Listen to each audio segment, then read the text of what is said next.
This is an iHeart podcast. Guaranteed human.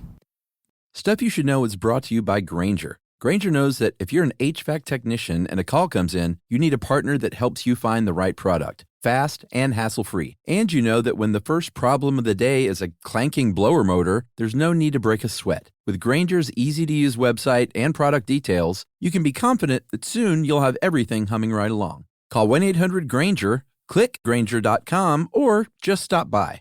Grainger, for the ones who get it done. Hey everybody, the official Big Bang Theory podcast is back, covering seasons 3 and 4 of the show. Each week, host Jessica Radloff speaks with crew and cast members like Kunal Nair, Mayim Bialik, and Kevin Sussman. Hear about the Easter eggs you may have missed, behind-the-scenes stories, and how certain real-life relationships shaped some of the most memorable storylines. Watch the official Big Bang Theory podcast on HBO Max or wherever you get your podcasts.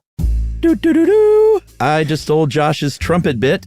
Boo. To announce that we are continuing our 2023 tour this spring by going to D.C., the Boston area, and Toronto, Canada. Yep, in that same order, May 4th, 5th, and 6th, and you can get tickets at linktree/SYSK Live for all 3 shows. We'll see you guys soon. Welcome to Stuff You Should Know, a production of iHeartRadio.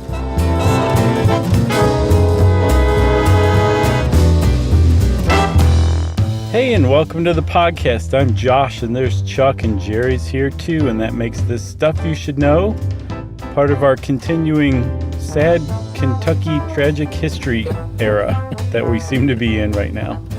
Are we going to point out where this is 15 times? No, this is in the Kentucky that you'd expect it to be in. Okay, we had some funny Instagram comments on that. I don't know what you're talking about. About half the people, when the supper club fire thing went to Instagram, said, "Where was this again, Josh?" No, I know. I'm just kidding. Oh, okay. I'm just kidding. Funny. I'm aware of what goes on Instagram. Who knows? I don't know. You're one of those lurkers. Yeah, totally. I totally am. So, speaking of lurking, Chuck. Yes? If you go to Barron County, Kentucky. Okay. One of the things that you might do as a pastime is lurk in a cave. Hey, look at that transition. It was okay. But the reason why you might do that is because Barron County and neighboring, I think, Edmonton or Edmondson County are home to the largest cave system in the world, Mammoth Caves. Yeah, we talked about Mammoth, and I guess it had to be our caving episode. Certainly. There's no way you can. I mean, again, it's enormous. Like, as far as we know, I think something like 400 miles have been mapped. Yeah. And I was reading, we have a lot, we have an enslaved man back in the 1820s up to the 40s to thank for a lot of that, because he was the only one brave enough to crawl over the bottomless pit. Wow. And keep exploring. So that definitely extended it. But they think also that there's another 600 miles. By the way, his name was Stephen Bishop. Sorry, I meant to say. But they think there's another 600 miles left to be mapped. So that's a giant old cave system. Yeah, potentially 1,000 miles of cave system stuff. Yes. Now, I have a desire to go in almost none of it. Yeah, I know. You know? But I have to say, like, Ruby Falls is definitely worth the visit, for sure. Yeah, I mean, my deal is I did it once, and it was really cool, and I would go back, but I'm not, dying to. I'm kind of like, I know what it's like now, and that's all I really wanted to know. Yes. I wasn't looking for a new hobby. The thing is, though, is if you're into caving, even if you're not like a caver, but you're, into touring caves, that you can stand up in and there's walkways and everything. Sure. Mammoth Cave is an absolute must. It's just like geological wonder after geological wonder. It's pretty neat. Yeah, you like your caves to have an energy drink fridge at the bottom of it. That's right, and a moving sidewalk. It is a national park now since 1941. Mammoth is. Mm-hmm. And it was a big, and remains a big tourist attraction, but all the way dating back to the Civil War. And as a result, that whole area became Cave Central, not just because Mammoth Caves, but there's so many other cave systems around there. And it became like a legitimate sort of roadside, not only stop, but destination for people. And the people that, was like, hey, I'll pay me $1 or 50 cents or whatever, and I'll take you down in these caves. They started battling each other more and more, these locals trying to drum up business for caves they had the rights to explore. And that was known as the Kentucky Cave Wars. Yes. And it was basically just entrepreneurs run amok in Kentucky. They would burn one another's cars. They would put boulders on the road to keep tourists from being able to make it to the other cave locations. They would pose as tourists and talk about how terrible one cave was. Yeah, it was pre-Yelp, so that was their live Yelping. And then another thing they would do is tell the tourists that they were all the same caves. They were just different entrances. So it's all the same. Just come to mine. Well, which is sort of true in a way. Kind of, but I think not really. Yeah, I mean, it doesn't mean they're all connected, but... Oh, they are. Well, what I mean is that you can access... It's like you can't get there from here kind of thing. Yeah. And also, I think each entrance is like, this is for all intents and purposes, it's just a completely separate cave system. Right. This is my whole... Which I told you that was the... I thought there was something... I thought you were using whole as an adjective. No, that was the weirdest thing about when I went caving, and I'll just quickly say it again, is that I expected some big cartoon-like thing that you just walk into and start exploring. I did not realize you could literally walk by a cave entrance in the woods and not notice it because it's a 2-by-2-foot hole in the ground. And that makes caves exponentially scarier. Yeah, for sure. You know? Oh, yeah. When I saw that thing, I was like, that's where we're going? Because that means the people coming to help you could walk right past it too, and it's just tampering with the pits of hell. I don't agree with that. So our story moves on now to one of the great cavers of the region. There were a lot of great cavers, but one was a gentleman named Floyd Collins, who, if you look him up, he looks a bit like Crispin Glover, in sort of the same way that almost all rural white men in Kentucky in the early 1900s look like Crispin Glover. Yeah. He just sort of had that generic Kentucky guy look. Well, the butt cut hairdo, the shemp he had definitely helps a lot too. So he was born in 1887, had a bunch of brothers and sisters from his mom and then a previous marriage that his father had. Lee. Yeah. And they were really close to the Mammoth Caves, about 4 years old. So from the time he was a little kid, like 6 years old, he was out there caving and doing his thing like you would when you're 6 in, 1907 or whatever. Yeah. Plus there was not a lot else to do. Like if you were a farmer, you were eking out a really hard living in this area. Apparently the soil wasn't very helpful because again, it's on a limestone cave system, right? So it's kind of tough to grow things on bare limestone. And so what Floyd Collins figured out very quickly is that there were a lot of Native American indigenous artifacts, including remains, in these caves, and that he could take these things out of the caves and go to the Mammoth Cave Hotel, this huge hotel that was built expressly for the tourists, and sell them to those tourists. And he was so profitable that he dropped out of school at age 10 to pursue his looting activities full time. Yeah, which, I'm not going to judge the guy from here in 2023 for being a 10-year-old trying to make a living. Yeah, me either. I just used looting as a surprising word. No, of course. It surprised me. Just want to keep everybody on their toes. So fast forward a bit. It's 1917 now. And Floyd Collins is still doing his caving. He's still one of the foremost experts in the region. And he found a new system, or at least no one had discovered this system as far as he knew. Right. And it was really beautiful. It had these almost marble-like walls, is how Dave Roos put it. Dave helped us with this. And it was just one of the more gorgeous caves on the inside. And so he named it the Great Crystal Cave. And told his family, he said, hey, we need to scrape together what money we have so we can lease this land because this thing is going to be our meal ticket. It's prettier than any of the other caves around. Yeah, he went in halfers with his dad, Lee, and another man by the last name of Gerard. And they basically developed this Great Crystal Cave, which was a wonderful find. He was incredibly lucky to have come upon this cave and be able to get the rights to it. There was a huge problem with it, though. It never became really financially successful because it was at the other end of the cave system. So you really had to know that it was there and want to go there. If you were just a tourist wandering around visiting caves, there was very little chance you were going to end up there accidentally. And then what with this being the Cave Wars and everybody who was a competitor of his, but also were probably neighbors and second cousins, by the way, they were doing everything they could to keep those tourists from making their way back to Great Crystal Cave. So as great a cave as it was it just wasn't viable. Yeah, the big city guy came in and said, "Son, you never learned the first rule of business. Location, location, location." And Floyd went, "Why are you saying location 3 times?" Yeah.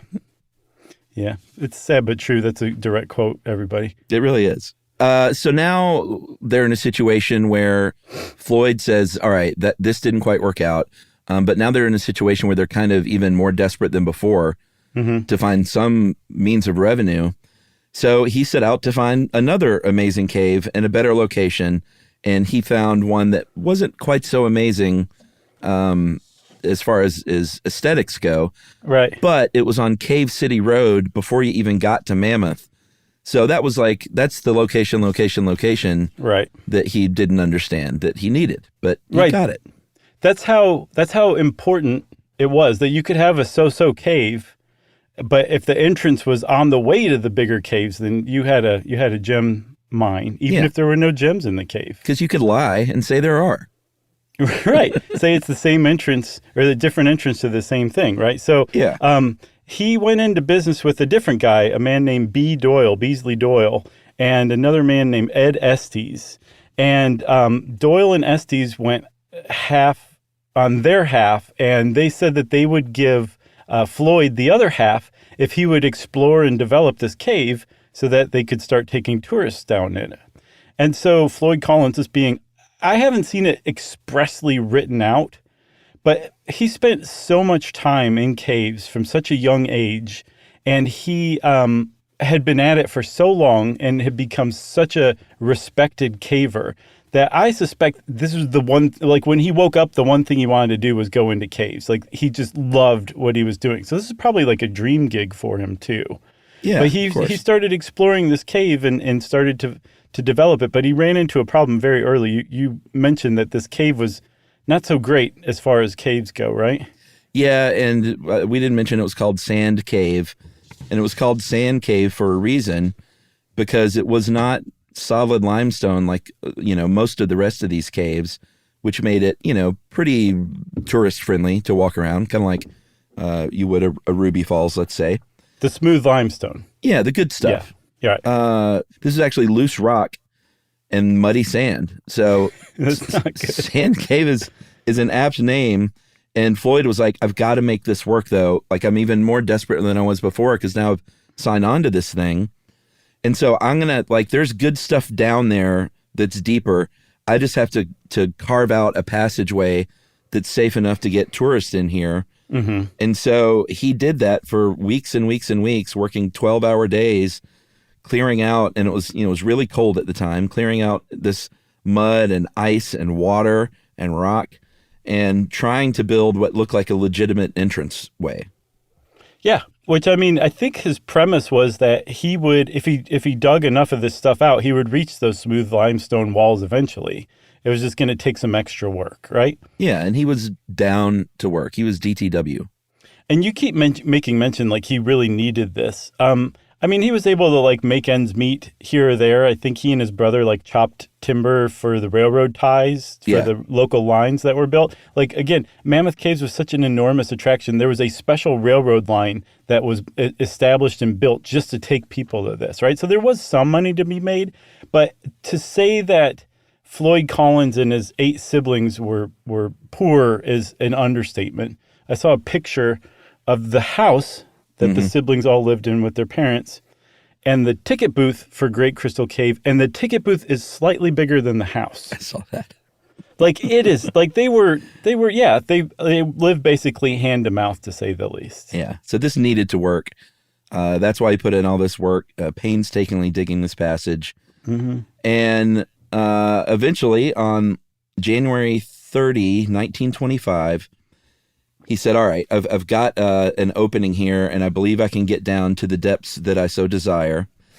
And he did. He got down about 50 feet deep and then came to a 10-foot drop that's shaped like a chimney. So it's a 10-foot chute that he can go down. And at the bottom of this chute, it kind of makes not the hardest L, but it would like a soft L shape to where it goes horizontal. But that horizontal opening was not very big. It was just enough for Floyd to get down there on his back, go in kind of feet first, with the top of the chute like inches above his face. Yeah, he was in this crack. So the chimney itself was not like exactly like a drop. He had to kind of shimmy down it. But with that crack was like a whole other thing altogether. He couldn't take a full breath in there. We should issue a warning, a trigger warning for people that suffer from claustrophobia, because I don't even, and a lot of this felt like I was about to have a panic attack. Yeah, I have a vague sense of claustrophobia. It takes a lot to trigger it. Like just hearing about this stuff, I'm like, oh my gosh, but I can handle it. But I'll bet there's people out there who couldn't even hear this. So way to go, Chuck. Yeah, so that COA and another one, which is when you're dealing with old stories like this, we found that there are a lot of facts that get mixed up depending on what source you're using. So we're doing our best moving forward. Well, also, like we're in the age where we've really just woken up to the fact that back in the 20s, say, newspapers would print whatever. Right. And we've long been like, well, it was in the newspaper, so it's probably well researched. Not true necessarily. Not true at all. So he's sliding through this crack, and you're probably getting pretty nervous, but hold on to that, because he makes it through the crack, and on the other side he finds a big, I think like 50-foot deep room, a big chamber, and this is what he's been looking for. This is the kind of stuff tourists want to see. And he starts exploring it. He's rappelling down. And I think I don't even know if he made it to the bottom or not, but his lantern started flickering.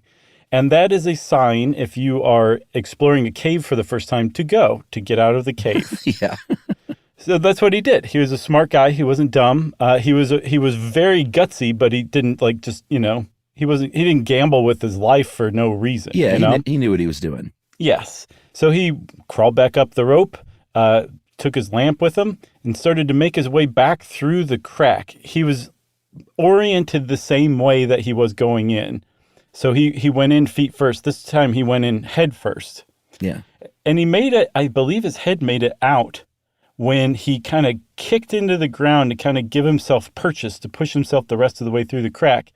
When he did that, he moved some dirt, some sand, and I've seen up to a 7-ton boulder came down from the ceiling and lodged his foot in place firmly. He was not moving anymore, and he was stuck in this crack hopelessly. Yeah, and that's one great example. I saw 7-ton, and then everywhere else I saw 26 pounds.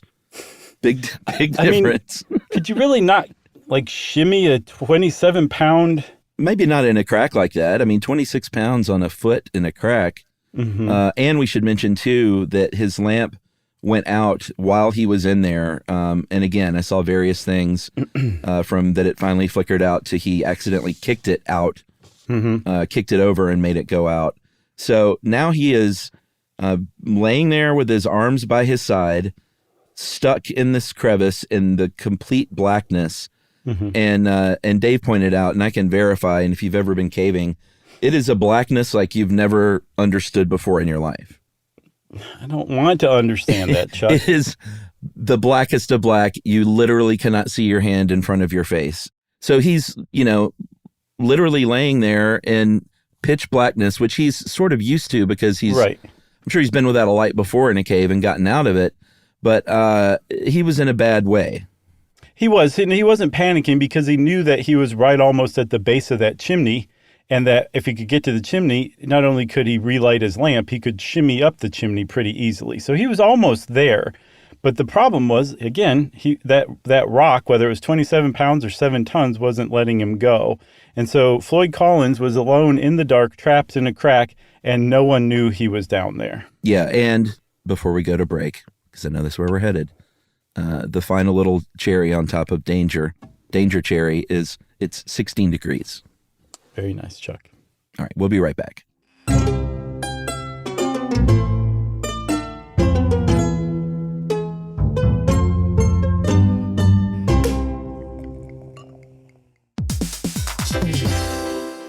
Hey, everybody. I want to talk to you a little bit about Tide Evo because it represents over 10 years of innovation and product development. Tide Evo is a first-of-its-kind technology where tens of thousands of minuscule fibers are spun together to form a 6 times powerful layer packed with scrubbers, brighteners, pre-treaters, and fresheners, and that's going to deliver a breakthrough clean that's so powerful it feels like magic. Yeah, it is kind of like magic. Tide Evo's revolutionary. A 100% concentrated, waterless laundry tile that's made of compressed microfiber soap layers rather than liquid or powder. And it's not like pods or sheets because it uses 6 layers of detergent fibers to deliver superior cold water cleaning without plastic packaging of any kind. And it provides a mess-free, lightweight solution that dissolves lickety-split. So whenever you run into a laundry challenge, turn to Tide Evo. It's revolutionary. It's magic. Try new Tide Evo. Real laundry magic.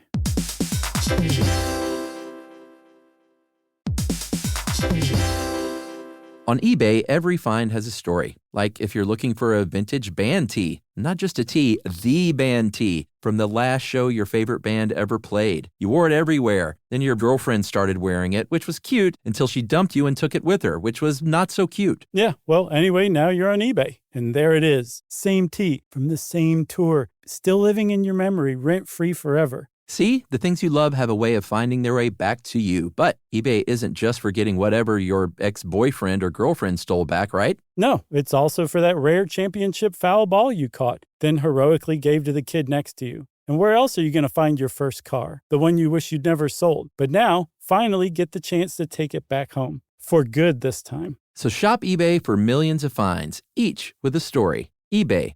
Things people love.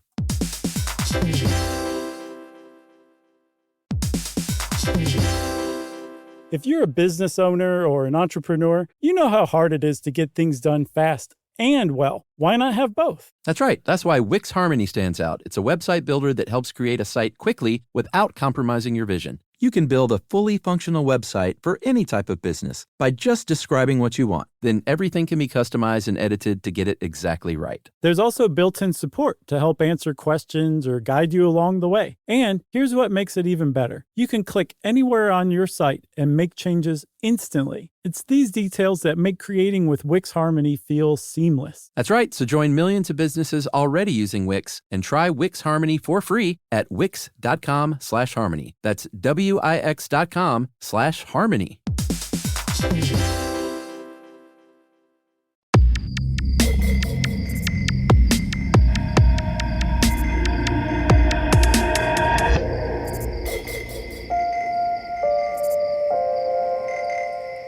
So, Chuck, before we get started again, I want to shout out a source. There's an article from 1976 in American Heritage magazine, a great history source, by Michael Lesy, Lesy. And he actually was the guy who wrote or compiled Wisconsin Death Trip a few years before he wrote that article. And it's called Dark Carnival, and it is really worth a read. But he got all of his sources directly from newspapers. So basically every word he wrote had been reported in the newspaper somehow or some way. So that is probably why that's the only source for the 7-ton. It was probably misreported.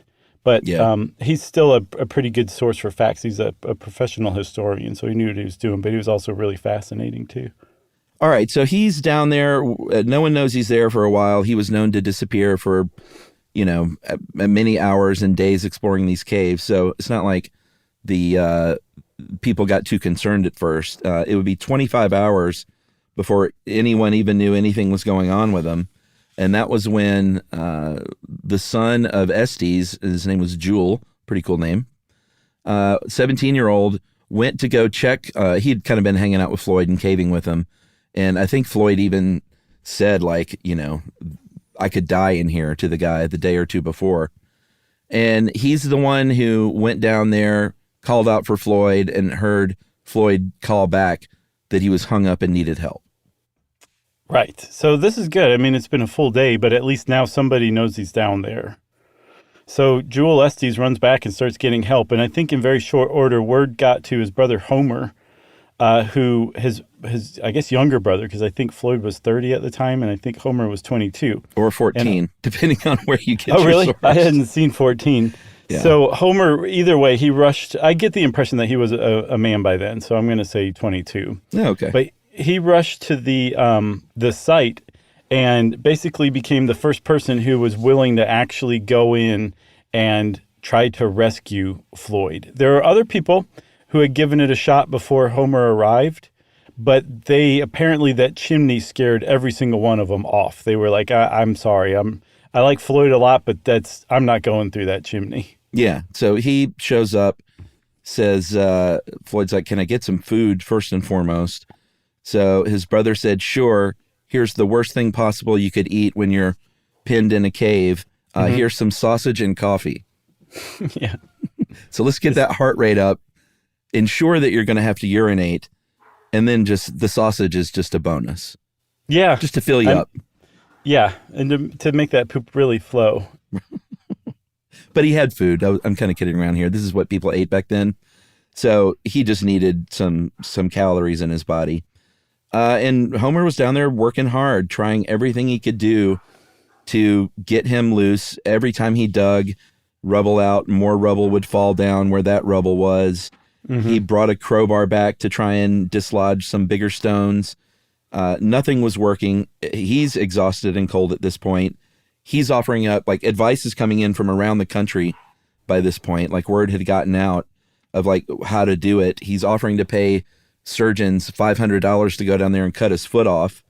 And I think one surgeon was actually debating whether or not to do it. Yeah, I think he was sent by the heiress to the International Harvester Fortune. He got sent to the scene. She paid for him to go there. It's nice. Yeah, it was. It was very nice. I mean, she was very concerned. And apparently he was one of the best surgeons in America. And he ended up becoming one of the medical advisors during this time. But he did not go down and cut his foot off because he couldn't reach his foot anyway. There's no way. But they were saying, well, we could also put ropes around him and pull him out and just cut his foot off like that. Yeah. Not a good idea, and they didn't actually do it, but that was definitely on the table for a while. Yeah, and they were also, this is a really sort of sad part of this, is there were people that were volunteering to go down and bring him blankets and food and stuff, and they would go down and come back and say he's in good spirits, he's got the food and blankets, and then later when other people would go down to check things out, they would find that food and blankets just sort of cast aside and stuffed in cracks, and that people were too scared to go down there, and I guess too scared to admit it. Yeah. So there you go. There's a couple of things that we've just hit upon, I think bear pointing out. One is that people are taking blankets down and then not actually doing it. So we don't actually have any like professional rescuers right now. And then secondly, like his brother is the first person who's willing to get down there and give him some food. And if you take a step back, you realize like it's a big problem for Floyd Collins. But at this point, and for a really shockingly long time, it was basically a local problem. The people who were in charge of rescuing Floyd were the same people who were his competitors in the cave tourism business. It was just locals trying to figure out what to do. Yeah, and didn't the son of one of the former partners, who was a good trusted friend, he got involved as well, right? Was it Jewel Estes was the son? No, not Jules. The Burnett. I didn't see him. Yeah, Johnny Burnett he factored in pretty heavily as far as because he was a trusted person to Floyd. So Floyd told him like, "You're the only person I like trust to get me out of here." Oh, okay, wow. So there were people who were like really trying to do this. They had the best intentions. They just didn't necessarily know what to do. And the upshot of it is there was a distinct lack of expertise in that kind of thing for a very long time, for the first several days of Floyd's encounter. Right. And I guess we should introduce Skeets, huh? Yes. Now, this is the first time somebody comes outside with no expertise, but has the guts to be like, this man needs to get out of there, and I'm going to do what I can, right? Yeah, this is Skeets Miller. This was 3 days into this debacle. He was a young kid. He was 20, young to me. That was like 60 back then, I guess. Probably. So he was a reporter, came down to Cave City on assignment from the Louisville Courier-Journal to cover this story. He was a little guy. The joke was that he looked like a mosquito. He was 5'5", weighed barely over 110 pounds. So he was a little guy, like you said, that had a lot of guts. And also, which is key, small enough to get into some of these places that some of the larger dudes could not get into. But he was a reporter, and he was going after the story, at least at first. So when he first went down there, he was going down there to interview Floyd. And the reason why he decided to do that was because he had tried to interview Homer, who said something like, if you want information, there's the hole right over there. You can go down and find out for yourself. And so Skeet said, I'll take that as permission. And he went down and interviewed Floyd Collins himself. And in very short order, over the course of the time Floyd was in this hole or in this cave, Skeet just kept writing more and more stories, interviewing him multiple times, and ended up winning a Pulitzer for his reporting. He became as much a star as Floyd Collins did in this saga because of his writing and because he was basically doing gonzo journalism with a trapped man in a cave. Yeah, and he also was the one saying, like, he's in bad shape down there. Right. Like, these reports of him being in good spirits aren't super accurate because he looks like a guy that's been trapped in a cave for 3 days. Right, that's what I wanted to say. Like, he started out going after the story, but once he encountered Floyd in real life, he became an actual rescuer as well. Yeah, he wanted to get him out of there. He did things like developed a bucket brigade system to get stuff out of there. He brought a light down. Well, he lit a lot of the cave just so they could see better, but he brought a light down to Floyd to keep him warm, like a light bulb. Like legit electricity to help keep him warm a little bit. Because remember, it's freezing cold down there. Man, I can't imagine 16 degrees. Yeah, and it was over now a couple of weeks, like 17 days. Little Skeets Miller is getting down in that cave and trying to rescue, along with Homer and along with some other people, like really dedicated to getting him out of there. Right. So the thing is Skeet's writing these dispatches for the Louisville Courier-Journal. And it's starting to get picked up by the Associated Press. And the Associated Press is sending these out to newspapers all over the country. And all of a sudden, Floyd Collins went from, as Dave puts it, like this poor schmuck who is like trapped in a cave to a national like interest story, human interest story that just gripped the nation. And one of the reasons why it was able to grip the nation was not just because of the AP picking up Skeet's writing, but also because radio was becoming a thing at the time. Not everybody had a radio this early on, but enough people did that there were like radio broadcasts done from the cave site that were reaching people's homes all over the country. So between the newspapers and the radio, it was just the whole nation was enthralled with Floyd Collins' plight. Yeah, it became a not only a media sensation, but a local sort of carnival atmosphere. Right. Like there were thousands of people there that came through the town, at least to see what was going on. I think there were at least 2,000 people at the cave site. There's this website, this guy that had pictures of the scene at the cave entrance, of the grounds, of the people in the cars, the people selling hot dogs and hamburgers, and balloons that said Sand Cave. And it's crazy to see these old black and white photos of just how crowded it got in rural Kentucky by this cave entrance. Yeah, by all estimates, tens of thousands of people ended up showing up over the course of these couple weeks that Floyd Collins ended up being stuck in the ground. I saw 10,000, I saw 60,000. There was just a ton of people, and they came from all over at a time when it wasn't that easy to travel, but they were coming from out of state. I say, Chuck, we take a little break and come back to this carnival that's growing up around Floyd's hapless situation. Let's do it.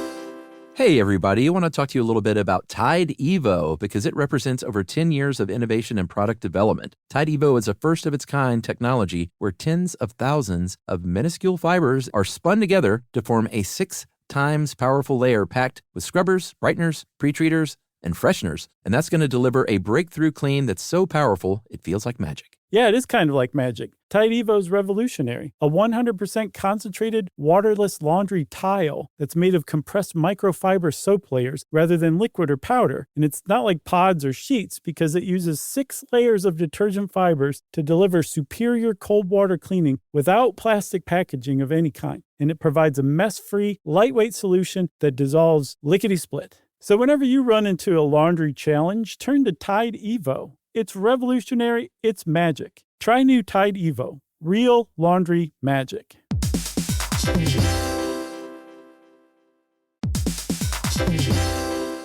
On eBay, every find has a story. Like if you're looking for a vintage band tee, not just a tee, the band tee from the last show your favorite band ever played. You wore it everywhere. Then your girlfriend started wearing it, which was cute until she dumped you and took it with her, which was not so cute. Yeah, well, anyway, now you're on eBay. And there it is. Same tee from the same tour. Still living in your memory, rent-free forever. See, the things you love have a way of finding their way back to you. But eBay isn't just for getting whatever your ex-boyfriend or girlfriend stole back, right? No, it's also for that rare championship foul ball you caught, then heroically gave to the kid next to you. And where else are you going to find your first car? The one you wish you'd never sold. But now, finally get the chance to take it back home. For good this time. So shop eBay for millions of finds, each with a story. eBay. Things people love.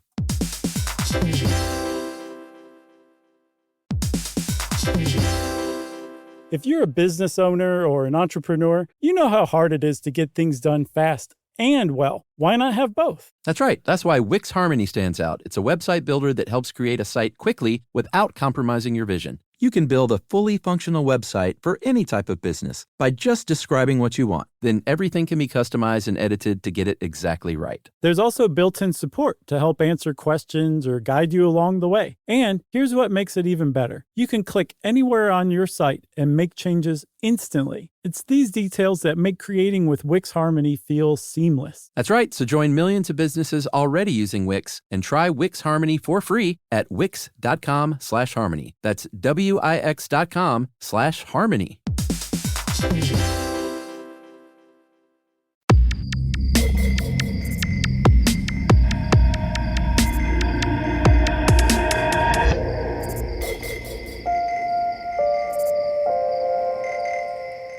All right, so Floyd is still trapped. They're getting some food down to him. He is not doing well.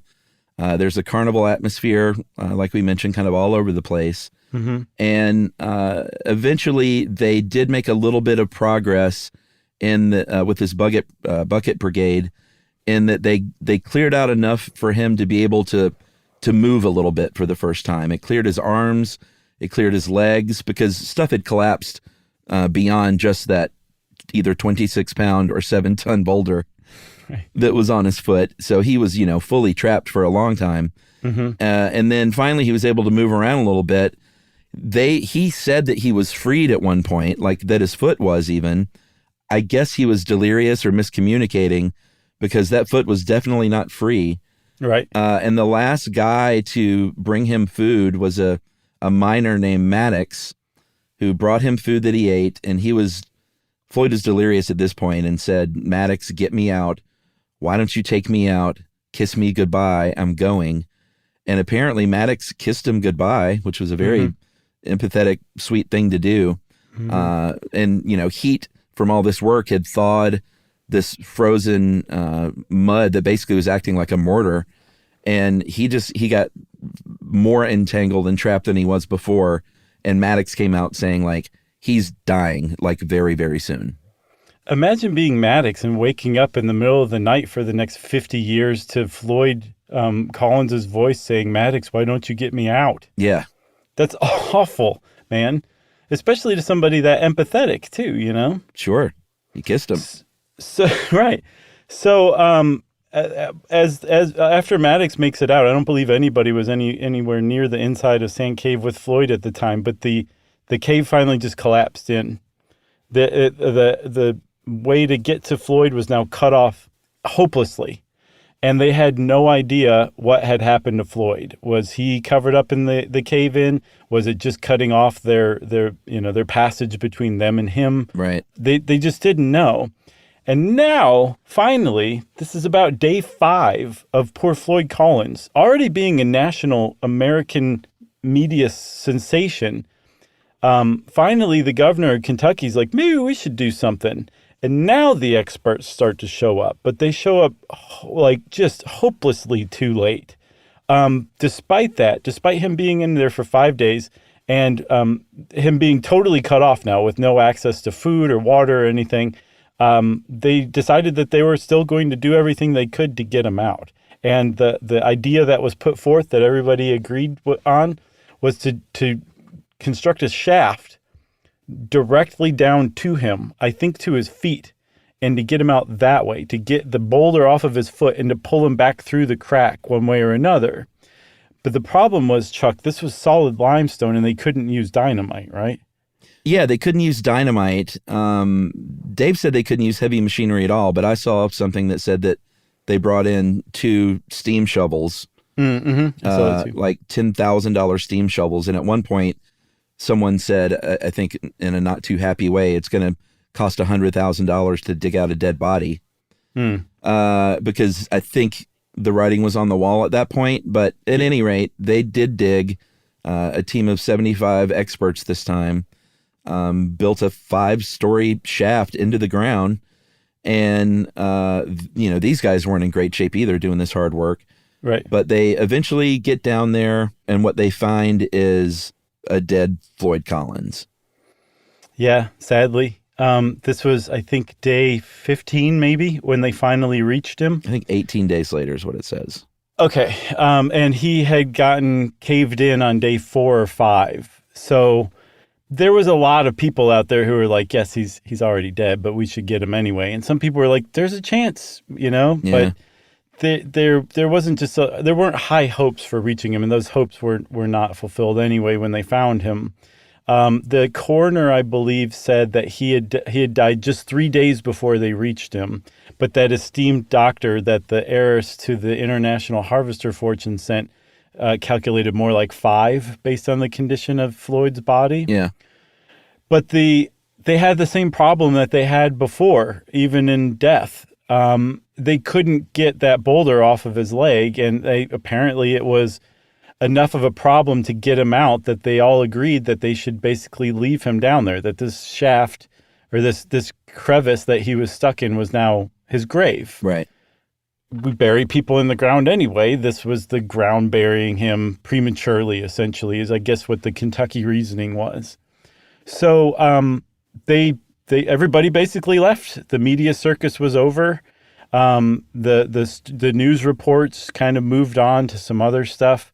And the world just kind of, they didn't forget about Floyd Collins, but they had other things that suddenly grabbed their immediate interest, right? Yeah, and, as a sort of a sidebar, before they found his dead body, there were rumors that started to circulate because, again, people were printing things that weren't quite accurate, and rumors started to circulate that why am I saying circulate weird? That's so weird. Circulate? I was saying circulate. I like it. That's a new way to say it. I think you're just evolving the English language, Charles. Anyway, the rumors were that this was all a stunt to get people there to go to his cave, that Floyd was not trapped at all, was sort of the main rumor, and that he was orchestrating a hoax to drive people there to pay money to go into the caves. There were other rumors that abounded that maybe people blocked access to the tunnel to delay the rescue, to kill him so that they could get that real estate for the cave, because these cave wars were still going on. And this all culminated in eventually a court, a military tribunal, even convened to see if this was in fact a hoax. And I think this is all going on before they finished the rescue. Yeah, I think this was happening while they were digging that limestone shaft by hand, essentially. So, and they had plenty of time to do it and no new news, right? There was nobody talking to Floyd anymore, so the newspapers were just printing whatever they could get their hands on that had anything to do with it, whether it was factual or not, which has made our efforts that much harder. Thank you, old-timey newspapers, right? Yeah, so B. Doyle, who was the guy that he went into business with, put up a roadside sign that said, 200 yards away is the body of Floyd Collins, imprisoned in Sand Cave, and he would charge people 50 cents just to go down and stand at the mouth of the cave above the tomb, and I guess either pay their respects or just gawk or whatever, draw a picture of it, whatever you did back then as a tourist. Right. Homer, and this was admirable and sad, he hit the road on the vaudeville stage to tell this story, and before, like when I first saw that, I was like, that doesn't sound like a Homer Collins move. Right. He seems like that's not the Homer I know. Yeah, he seems like a stand-up, either 14 or 22-year-old. And he was doing it to raise money to get him out of there. He was like, I don't think that should be his final resting place, so I'm going to do whatever I can to make enough money to fund a dig. Yeah, the way I saw it put was that he had vowed to Floyd that he would get him out of there, and even though Floyd died, that didn't release him from that vow in his mind. So that is pretty neat, especially because I think that the public idea or the later idea of him was that he had been doing it for just money and fame or whatever. But it worked, right? It did work. A couple months later, he was able to pay for his brother to be removed from that crevice. And so, as people do, they put Floyd back in the ground, but in this time, they put Floyd back in the ground in a much more appropriate place, the family cemetery. And they actually used a stalactite or mite, I can't remember, as a headstone for him, which is super neat and appropriate for a Floyd Collins headstone. I couldn't figure that out because I saw the headstone. Did they just crush it and make it into a headstone? I don't think that's the original headstone that you saw. If it was really? if it was a color photo, I think that was the one that came later. Okay, but how would they make a headstone out of a stalactite anyway? Hey, those Kentucky people are industrious. They can do anything they put their minds to, except for get Floyd Collins out of the ground. Oh, boy. So tourists kind of stopped coming around because a lot of the reason was because of this story. They were like, this champion caver died down there. Mm-hmm. Like, maybe we shouldn't spend our spring break caving in Kentucky anymore. Right. And so they sold his family sold the Great Crystal Cave, that initial cave that was gorgeous, to a dentist named Harry Thomas, who said, throw in an extra $10,000, and that's a lot of money back then. Yeah, especially if like your ticket booth is bigger than your house. Yeah, so just keep that in mind before you prejudge the family for what they agreed to. He said, for an extra $10,000, if you'll let me exhume his body and put it on display in a glass coffin in that cave, in a respectful way, then we got a deal. And they needed the money, and they said yes. Yeah. So for more than 60 years, Floyd Collins was in a glass coffin in the Great Crystal Cave beneath, I believe, that stalactite or stalagmite headstone with the engraving "Greatest Cave Explorer Ever Known." And for the first at least 15 years, I think, if you were a tourist and you went to the Mammoth Caves, you probably made an extra trip to the Great Crystal Cave to go see Floyd Collins' super embalmed corpse through the glass window in his casket, right? Just laying there in the I think a chamber of the Great Crystal Cave. And actually, slight in-show correction, the body did not stay there for that long uninterrupted.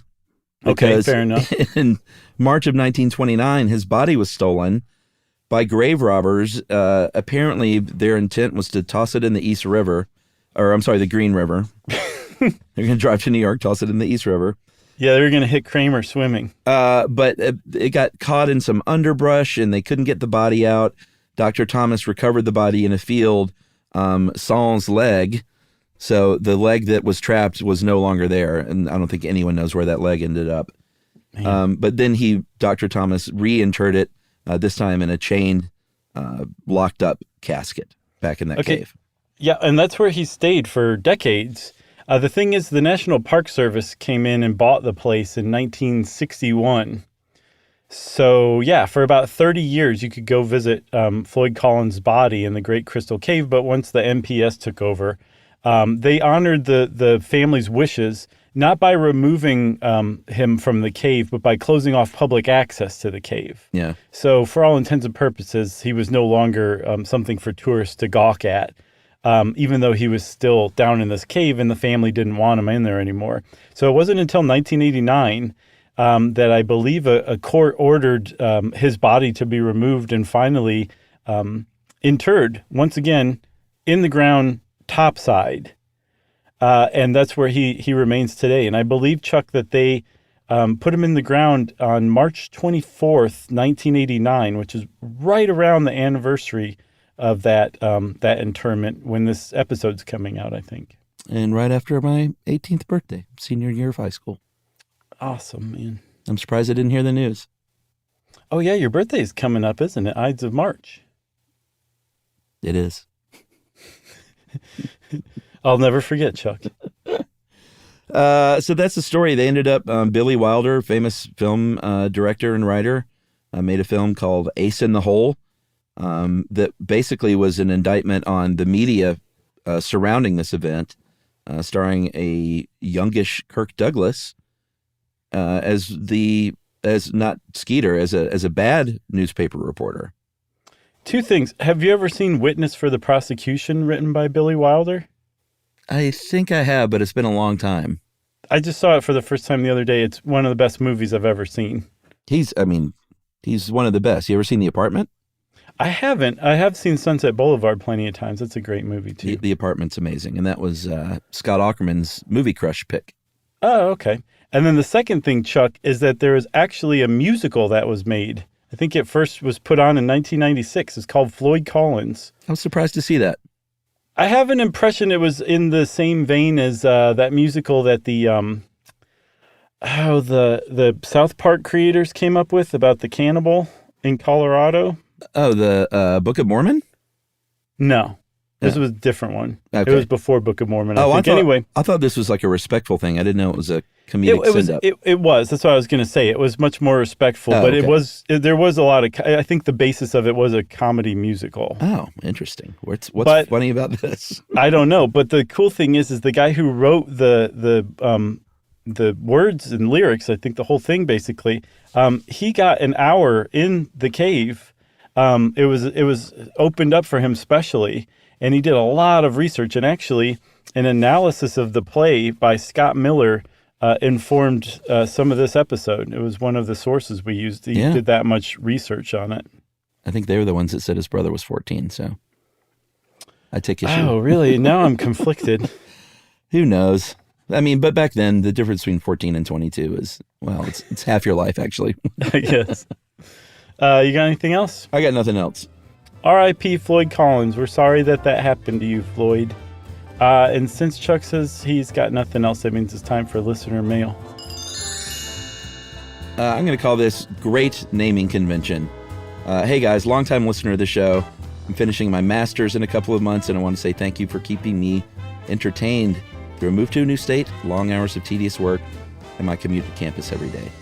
I had to stop listening in the library because I laughed out loud every episode. I really enjoyed your nap episode. My brother has been an advocate for coffee naps for years and coined a term that I think is pretty great. Did you see this? You ready for this? No, I haven't seen that one yet. I'm not ready, no. The nappuccino. Ooh, that is good. How great is that? Wow. Not a napper myself, but I think everyone should use this term. That is from Madison. Madison, whoever your brother is, you didn't name your brother, but just tell him that's pretty great. A pretty great title. It is. It definitely beats the two I was working on, the flat nap or the napte. Neither one of those is nearly as good as Nappuccino, I'll tell you that. No, never mind. You know, what would happen? Chuck. What would happen, Chuck, if Al Pacino took a Nappuccino? He would say, that was a great nap! Okay. If you want to get in touch with us, like who? Madison. Madison did, with some great information about your sibling. We want to hear it. You can email to us at stuffpodcast@iheartradio.com. Stuff You Should Know is a production of iHeartRadio. For more podcasts from iHeartRadio, visit the iHeartRadio app, Apple Podcasts, or wherever you listen to your favorite shows.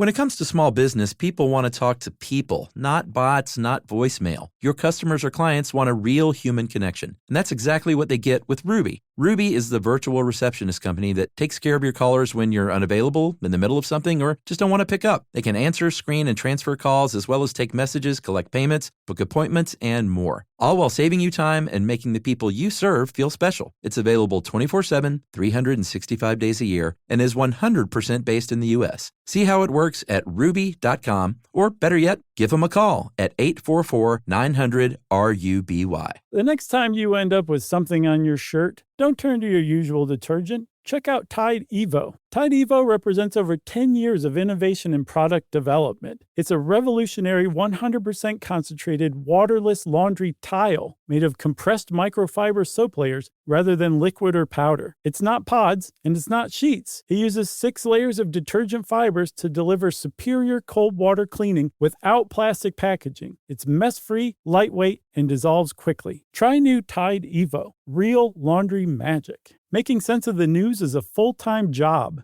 but it doesn't have to be yours. Not when The Guardian's new podcast, Stateside with Kai and Carter, does it for you. 3 times a week, journalists Kai Wright and Carter Sherman cut right to it, asking what's actually happening and why does it matter. Drawing on The Guardian's reporting, they provide perspectives on everything from sports to fashion and deliver it with clarity and context. Listen to Stateside with Kai and Carter, wherever you get podcasts or watch on YouTube. This is an iHeart podcast.